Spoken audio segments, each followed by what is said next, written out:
Global world peace हमें चाहिए, local piece हमें चाहिए, घर में पति पत्नी के बीच पीस चाहिए, हर जगह प्रेम चाहिए जिंदा रहने के लिए। और इस बात को हमने हमारे संगठन की तरफ से अपील नहीं निकाली। क्यों नहीं निकाली? कि ना हमारे संगठन को पावर नहीं लेनी है, हमारे संगठन को बड़ा नहीं बनना है कि नेचर वुमन सेंट्रिक का प्रचार हो जाए और वो पावर में आ जाए। बिल्कुल इरादा नहीं है हमारा।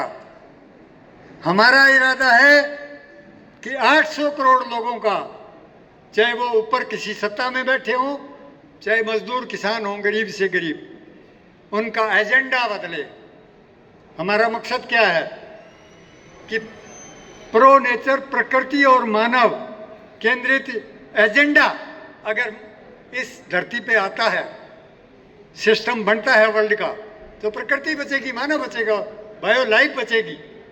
हमें बचने से मतलब है, हम मरना नहीं चाहते, हम बायो लाइफ खत्म नहीं करना चाहते, हमारे बेटे पोतों को हम खत्म नहीं करना चाहते, हम जिंदा रखना चाहते हैं। और उसकी एक ही शर्त है कि एजेंडा बदलो। ये जो पूंजी का एजेंडा है, ये मौत की तरफ ले गया हमें विकास के नाम पर, और मौत दोनों तरफ से है। चाहे पर्यावरण खराब करके मरो, जो श्योर मौत है, और चाहे आपस में लड़ाई करके, युद्ध करके। उसमें कोई हथियार चलाओ ना चलाओ वो अलग सवाल है, परमाणु हथियार चलाओ ना चलाओ, अगर युद्ध करोगे पर्यावरण बिल्कुल ध्वस्त हो जाएगा, बच नहीं पाओगे, कुछ नहीं बचेगा। इसलिए दो सवाल हमारे सामने हैं कि जिन हमारे को पूंजी का एजेंडा क्या सिखा रहा है, कह रहा है, मुझे सिखा रहा है कि तू पैसे कमा, तू पावर में आ जा, तेरे पास अगर सत्ता होगी, पैसा होगा, तेरी सुरक्षा हो जाएगी। किस दुनिया में हम?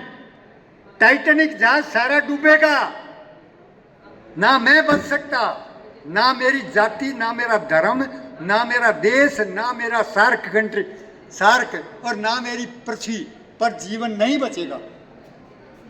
क्या बात करते हो?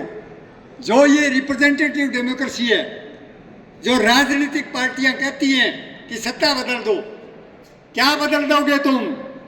रूस में क्या बदला, चीन में क्या बदला, नेपाल में क्या बदल दोगे, हिंदुस्तान में क्या बदल दोगे? पार्टी, ईमानदार पार्टी, ईमानदार व्यक्ति क्या करेगा? वो कुछ नहीं कर पाएगा, जहाज डूबेगा। इसका मतलब है कि गलतफहमी से दूर हट जाओ कि राजनीति बदल के, सत्ता बदल के, और हम जिंदा रह जाएंगे, नहीं रह सकते। इसलिए कंफ्यूजन बिल्कुल हटा दो। एजेंडा बदले बगैर कोई विकल्प नहीं है हमारे पास, और वो काम हमारा ठेका नहीं है, ठेका हमारे पास नहीं है। कोई नेचर वुमन सेंट्रिक का संगठन नहीं बदल सकता, साथ दे सकता है, उत्प्रेरक बन सकता है, पहल कर सकता है, इनिशिएटिव कर सकता है,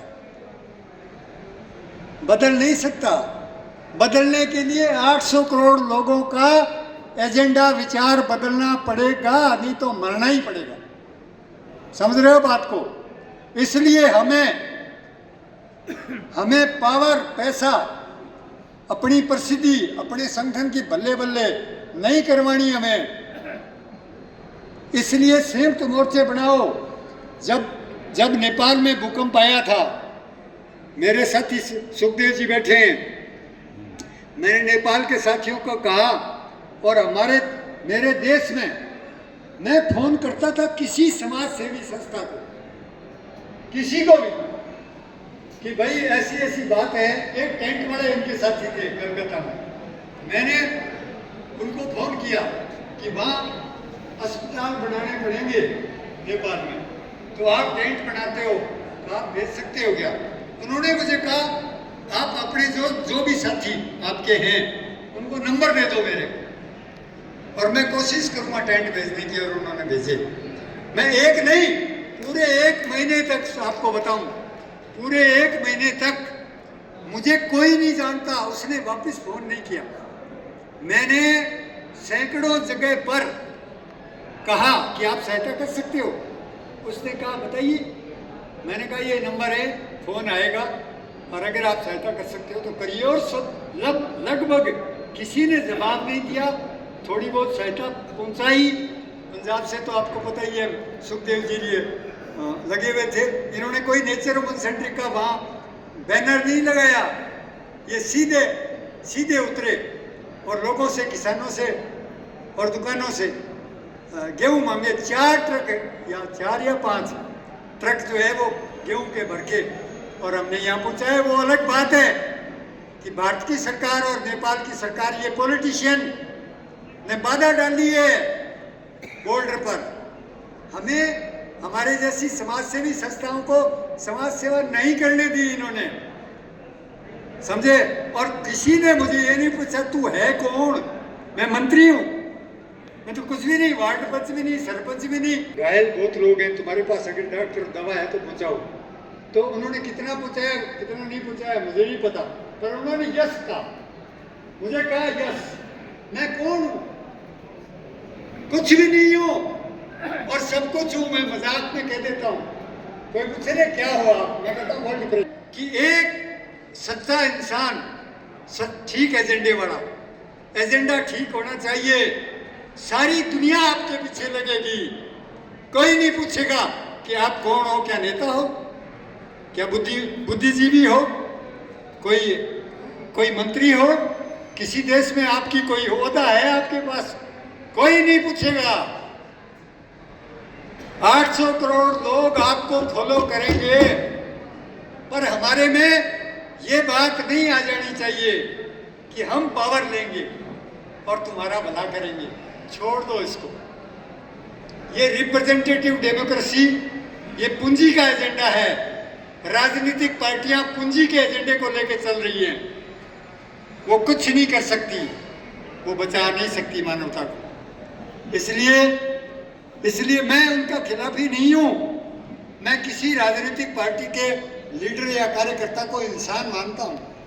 उसे इंसान बनाना है, उसके एजेंडे ने उसे गलत कर दिया, इंसान नहीं रहा, वो गलत हो गया है।